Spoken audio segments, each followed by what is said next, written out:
Hello students, आज हम पढ़ेंगे डेजर्ट लाइफ के बारे में। और जो दो डेजर्ट पढ़ेंगे हम, सहारा डेजर्ट और लद्दाख डेजर्ट के बारे में। सहारा गर्म डेजर्ट है और जो लद्दाख में है वो कोल्ड डेजर्ट है। डेजर्ट्स बेसिकली टू टाइप्स के होते हैं, वो है ट्रॉपिकल डेजर्ट्स और टुंड्रा रीजन वाले डेजर्ट्स, यानी कि हॉट डेजर्ट है और एक कोल्ड डेजर्ट है। डेजर्ट्स उन्हें कहा जाता है जहाँ पे 25 सेंटीमीटर से कम रेनफॉल होती है और जो वेजिटेशन होता है वो भी स्कैंटी होता है, यानी कि बहुत कम होता है, पेड़ पौधे कम होते हैं। ट्रॉपिकल डेजर्ट्स में मेन है थार डेजर्ट और Sahara desert. Thar desert India में पाया जाता है और सहारा विश्व का यानी कि अफ्रीका में है और सब वर्ल्ड का सबसे बड़ा डेजर्ट है। ये डेजर्ट्स 15 से 13 डिग्री नॉर्थ में पाए जाते हैं, 15 से 30 डिग्री लैटिट्यूड नॉर्थ ये, और साउथ ऑफ इक्वेटर, नॉर्थ भी और साउथ भी, इन डिग्रीज के बीच में डेजर्ट्स पाए जाते हैं। जैसे मैंने कहा, बिगेस्ट डेजर्ट सहारा है।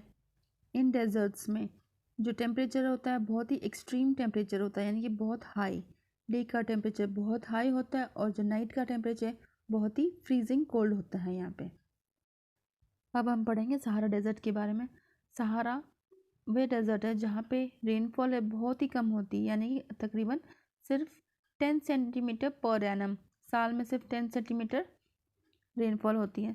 सहारा सेकेंड लार्जेस्ट डेजर्ट है इन द वर्ल्ड। ये ड्राई डेजर्ट, हॉट और ड्राई डेजर्ट है, पर एक्चुअल में जो लार्जेस्ट डेजर्ट है वो है फ्रोज़न डेजर्ट, यानी कि ठंडा डेजर्ट, वो एंटार्क्टिका है। एंटार्क्टिका में कोई ह्यूमन पॉपुलेशन नहीं है, कोई इंसान नहीं रहता, वहाँ पे सिर्फ साइंटिस्ट रहते हैं। साइंटिस्ट अपना एक्सपेरिमेंट्स करने के लिए वहाँ रहते हैं। सहारा डेजर्ट अफ्रीका में है, जो 15 डिग्री नॉर्थ से 30 डिग्री नॉर्थ लैटिट्यूड में लाई करता है। ये तकरीबन 11 कंट्रीज़ में फैला हुआ है। सहारा डेजर्ट लगभग 11 कंट्रीज़ में स्प्रेड आउट है और इसका एरिया अबाउट 46,39,000 स्क्वायर किलोमीटर्स है। इसके नॉर्थ में मेडिटेरियन सी है और जो नॉर्थ वेस्ट एरिया है वहाँ पे एटलस माउंटेन है, और इसके ईस्ट में है जो बॉर्डर बनाती है वो है Red Sea, and in the west it is Atlantic Ocean, और साउथ में लेक चैड है। सहारा डेजर्ट पहले हरा भरा था, परंतु ह्यूमन एक्टिविटीज़ और नेचर की वजह से ये ड्राई बैरन वेस्टलैंड में तब्दील हो गया। यहाँ पे लगभग 1/4 पार्ट सैंड से कवर्ड है और बाकी इलाका पथरीला है, यानी कि पहाड़ टाइप में है, कुछ माउंटेनी एरिया है। ट्रैवलर्स ने इसके बारे में बहुत लिखा है। यहाँ पे एम्प्टीनेस ज़्यादा है, यानी कि पेड़ पौधों की बहुत कमी है। इसे कहा जाता है एल खेला, और इसकी मीनिंग है, एल खेला का मतलब है एम्प्टीनेस, यानी खालीपन। सहारा डेजर्ट का जो एरिया है वो प्लेन या समतल नहीं है। यहाँ पे कई हाईलैंड्स हैं, कहीं प्लेटोज़ है, कहीं प्लेन्स है, कहीं बेसिन्स हैं, और जो माउंटेन यहाँ है वो है माउंट ईमी काउसी।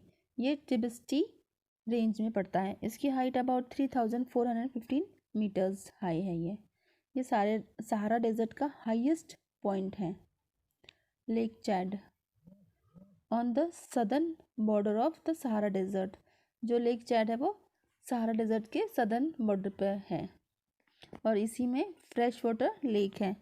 जो नाइल रिवर है और जो नाइगर रिवर है, यही है सहारा के वाटर प्रोवाइड करने का एकमात्र सहारा। The vast expanse of Sahara has only वेडिस।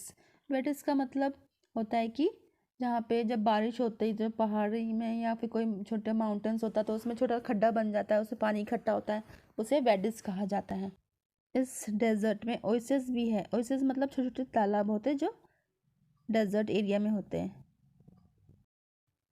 जो क्लाइमेट है सहारा डेजर्ट का वो बहुत ही हॉट है, डेज बहुत हॉट है और नाइट्स फ्रीजिंग कोल्ड है। यहाँ पे कोई क्लाउड कवर नहीं होता, यानी क्लाउड्स नहीं होते, तो मौसम काफ़ी गर्म और काफ़ी ठंडा होता है। जो एल एजिया है लीबिया में, वहाँ का टेम्परेचर हाईएस्ट रिकॉर्ड किया गया है, डेट इज़ 58 डिग्री सेंटीग्रेड। यहाँ पे अक्सर पावरफुल स्टॉर्म विंड्स ब्लो करती है जो सैंड को एक जगह से दूसरी जगह डिपॉजिट कर देती हैं। यहाँ पर हॉट और सैंडी विंड्स ब्लो करती है, और जो इजिप्ट में ब्लो करती है उसे कामसन कहते हैं, और जो लीबिया में ब्लो करती है हॉट विंड्स उन्हें गिबली कहा जाता है। और सदर्न सहारा में ड्राई विंड्स ब्लो करती है जो ईस्टर्न साइड से, वो है हर्मिटन, और इसी की वजह से स्कैंटी रेनफॉल होती है, यानी कि हल्की फुल्की बारिश होती है।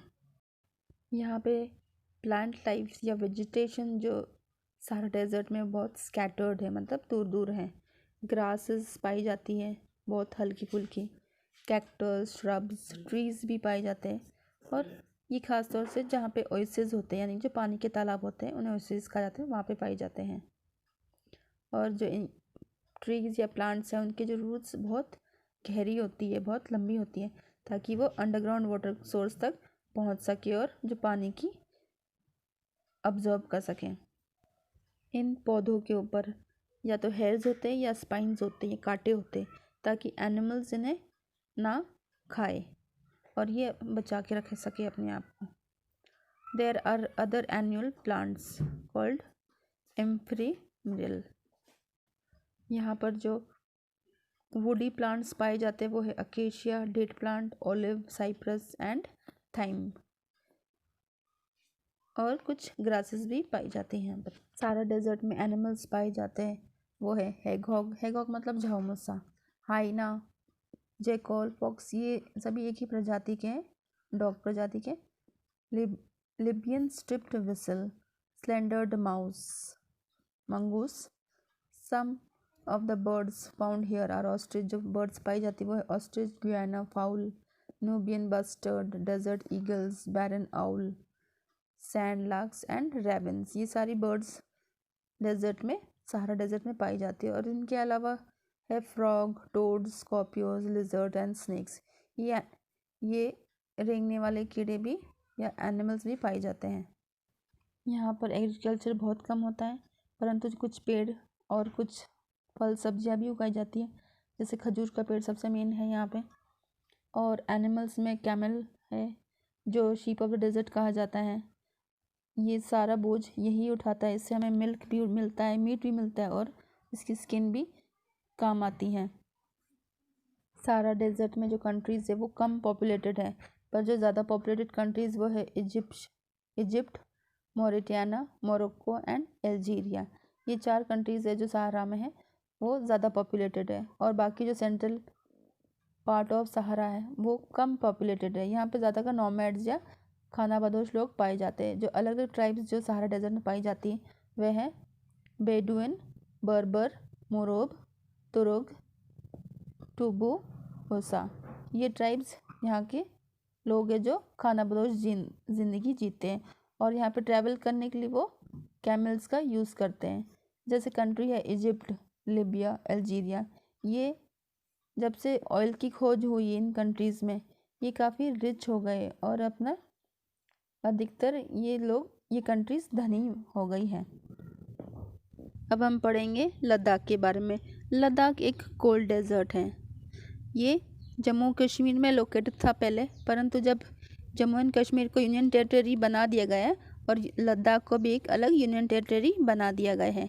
ये लद्दाख जो यूनियन टेरिटरी है ये चारों तरफ से माउंटेन से घिरा हुआ है, और यहाँ का जो एनवायरनमेंट होता है वो बहुत ही ठंडा होता है, और 8 महीने तक यानी 8 मंथ्स तक ये पूरे देश से कटा हुआ होता है, क्योंकि यहाँ पे हैवी स्नोफॉल होता है। लद्दाख का क्लाइमेट जो है बहुत ही एक्सट्रीम टाइप का है, यानी कि जो विंटर्स होते हैं वो बहुत ठंडे होते हैं, और जो समर होते हैं वो नॉर्मल होते हैं, ना ज़्यादा गर्मी नहीं होती। मैक्सिमम टेम्परेचर जो रिकॉर्ड किया गया है वो है 27 डिग्री समर में, परंतु जब विंटर्स होते हैं वो -45 डिग्री तक चले जाते हैं। यहाँ पे रेनफॉल भी बहुत कम होती है, लो ऑफ 10 सेंटीमीटर्स होती है। Ladakh is located in the rain shadow reason of Himalayas, यानी कि जब वर्षा होती है तो पहाड़ की एक तरफ होती है और दूसरी तरफ नहीं होती है। तो जिस तरफ वर्षा नहीं होती है उसे रेन शैडो रीजन कहा जाता है। तो लद्दाख भी एक रेन शैडो रीजन में ही पड़ता है, और जब तक रेन्स यहाँ पे पहुँचती हैं तो वो ड्राई हो जाती है, अधिकतर वर्षा हिमालय की दूसरी तरफ गिर जाती है। तो जो लद्दाख वाला एरिया है वहाँ पे सिर्फ 10 सेंटीमीटर रेनफॉल होती है और अधिकतर स्नो, और रेनफॉल तो क्या होती है वहाँ पे, अधिकतर स्नो गिरता है। Dras near Kargil has recorded the lowest temperature in India. और जो द्रास रीजन है कारगिल के नज़दीक, वहाँ पे सबसे लोएस्ट टेम्परेचर रिकॉर्ड किया गया है। जो प्लांट लाइफ है लद्दाख में वो बहुत ही कम है। स्कैंटी इन दिस रीजन, मतलब स्कैंटी मतलब थोड़ी है। अधिकतर जो घास फूस उगती है वो पहाड़ों के ढलानों पे उगती है। कुछ श्रब्स है, विलोज के पेड़ है, मतलब बहुत ही कम पेड़ पौधे पाए जाते हैं यहाँ पे। और जो 4000 मीटर की ऊंचाई पर जो लद्दाख बसा हुआ है वहाँ पे मॉसेस एंड लीचन्स ही होते हैं, यानी कि जो काई जैसे पौधे होते हैं वो पाए जाते हैं। और जो 3000 मीटर के नीचे एग्रीकल्चर होता है, ज़्यादातर हॉर्टिकल्चर मतलब फ्रूट कल्टीवेशन होता है यहाँ पे। लद्दाख में वैसे तो एक कोल्ड डेजर्ट है, पर जो सूरज की रोशनी है वो काफ़ी होती है ताकि वो फ्रूट्स और क्रॉप्स को पका सके। जो 3000 मीटर के नीचे जो भी एरिया है वहाँ पे वीट उगाई जाती है, और उससे ज़्यादा ऊपर मतलब 3000 मीटर के जो ऊपर लद्दाख वाला एरिया है वहाँ पे बारले मतलब जो उगाया जाता है। यहाँ पे फ्रूट्स भी उगाने लग गए हैं लोग। इस एरिया में इंडियन आर्मी की मदद से लोग फ्रूट्स भी उगाने लगे हैं। फ्रूट्स जैसे एप्पल है, वाटरमेलन, ग्रेप्स, मलबेरीज, एप्रिकॉट, ये फ्रूट्स उगाने की शुरुआत हुई है। और कुछ वेजिटेबल्स भी उगाए जाते हैं। और यहाँ पे इनका अलग एक और पेशा है लाइव स्टॉक रेजिंग, मतलब पशुपालन। हर एक फैमिली कोई ना कोई पशु पालती है। जो मेन एनिमल्स जो पाले जाते हैं वो है याक, शीप, गोट। और याक, शीप, गोट से इन्हें मिल्क मिलता है, बटर मिलती है और कुछ ऊन भी मिलती है। जो यहाँ पे पश्मीना गोट भी पाली जाती है ताकि उन्हें अच्छी सोर्स ऑफ इनकम हो सके। लद्दाख एक ट्रांस हिमालयन रीजन है और ये आउटसाइड यानी कि फॉरेन टूरिस्ट के लिए ओपन रहता है। पीपल ऑफ लद्दाख, यहाँ पे जो लोग हैं अधिकतर बुद्धिस्ट रिलीजन फॉलो करते हैं। यहाँ पे बहुत सारी मोनेस्ट्रीज और गोम्पास हैं। इनका जो स्टेपल फूड है यानी कि रोज़मर्रा में जो खाना खाते हैं वो है पोटैटो, राइस और याक मीट। वुमेंस जो है अधिकतर डोमेस्टिक वर्क करती है, एज वेल एज जो खेत का थोड़ा बहुत काम होता है वो भी करती हैं। और मेंस होते हैं वो अपनी शीप और कैटल को चराने ले जाते हैं। The major occupation of is weaving, pashmina, यानी कि अधिकतर लोग अपने आमदनी के लिए पश्मीना शॉल्स बुनते हैं। इसके अलावा लोग रग्स यानी कि दरिया और कारपेट्स भी बनाते हैं। ये शीप के हेयर और याक के हेयर के से बनाते हैं। लद्दाख में हर एक गांव में एक ओएसिस होता है ताकि वो उसके गांव की पानी की पूर्ति कर सकें। जो मकान बने होते हैं वो सन ड्राइड ब्रिक्स यानी कि वो ईंट जो बनी होती है वो धूप में सुखाई जाती हैं, जो माउंटेन की कलर से मैच करती हैं। Most of the people live in small villages where farming is possible. अधिकतर लोग विलेजेस में रहते हैं जहाँ पे फार्मिंग पॉसिबल है। ले is about 440 kilometres from Srinagar by road. अगर बाय रोड ले के लिए जाते हैं तो वो अबाउट 440 किलोमीटर्स है श्रीनगर से। फॉर द लास्ट 300 years ले is the commercial and administrative capital of Ladakh. ले जो लद्दाख का एक कमर्शियल कैपिटल यानी कि आमदनी का एक सोर्स है। लद्दाख में रोड ट्रांसपोर्ट भी अवेलेबल है as well as air transport. जो इम्पोर्टेंट टाउन्स हैं वो है ले और कारगिल। तकरीबन 15 बसेस चलती हैं श्रीनगर से लेह कैपिटल तक। और जो इम्पोर्टेंट हाईवे है वो है NH1। NH1 ये लिंक करता है कश्मीर लेह लद्दाख से। ये अलग अलग पासेस मतलब वैली से गुजरता है। जो वैलीज़ हैं वो है जोजिला, रोहतांग, बारालाचा, तंगलंग, लंगचा, ये सारी वैलीज़ हैं जहाँ से ये NH1 क्रॉस करता है। समर्स में तो ये ओपन रहते हैं परंतु विंटर्स में ये ब्लॉक हो जाते हैं स्नो के वजह से। यहाँ पे रिलीजन फॉलो किया जाता है वो है बुद्धिज़्म एंड इस्लाम।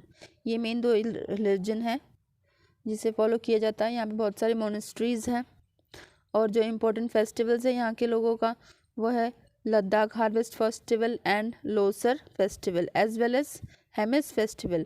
यहाँ के लोग फेस्टिवल्स, म्यूज़िक और डांस से काफ़ी पसंद करते हैं, इन्हें ये फेस्टिवल्स बहुत पसंद है। और बहुत सारी मोनेस्ट्रीज़ भी है जैसे नांग्याल मोनेस्ट्री, रिजोंग, शे, तिक्से, जांगला मोनेस्ट्रीज़ यहाँ पाई जाती है। अब हम एक क्विक रिवीजन कर लेते हैं। हमने पढ़ा सहारा डेजर्ट के बारे में। सहारा एक हॉट डेजर्ट है, ये साउथ अफ्रीका में है। ये 11 कंट्रीज़ को कवर करता है। इसके चारों ओर सीज़ है, तीनों ओर सीज़ कह सकते हैं। एक तरफ लेक है, एक एटलस माउंटेन भी लाई करता है और यहाँ पे बहुत सारे हॉट विंड्स ब्लो करती है। और सहारा डेजर्ट का मतलब है एल खेला, जिसका मतलब होता है एम्प्टीनेस। हॉटेस्ट प्लेस है एल एजिया, जिसका टेम्परेचर 58 डिग्री सेंटीग्रेड रिकॉर्ड किया गया था। यहाँ पे बहुत अधिक गर्मी होती है दिन में और रात को बहुत अधिक सर्दी होती है। अब हम देखेंगे लद्दाख के बारे में। लद्दाख एक कोल्ड डेजर्ट है, यहाँ पे भी वेजिटेशन बहुत ही स्कैंटी है। ये हाई ऑल्टीट्यूड पर है, कोल्ड डेजर्ट है। It is surrounded by tall mountains. 8 months ये पूरी कंट्री से डिसकनेक्टेड रहता है स्नोफॉल की वजह से। क्लाइमेट या फिर जो टेम्परेचर विंटर में होता है वो है -45 डिग्री और समर्स में तकरीबन 27 डिग्री के आसपास होता है।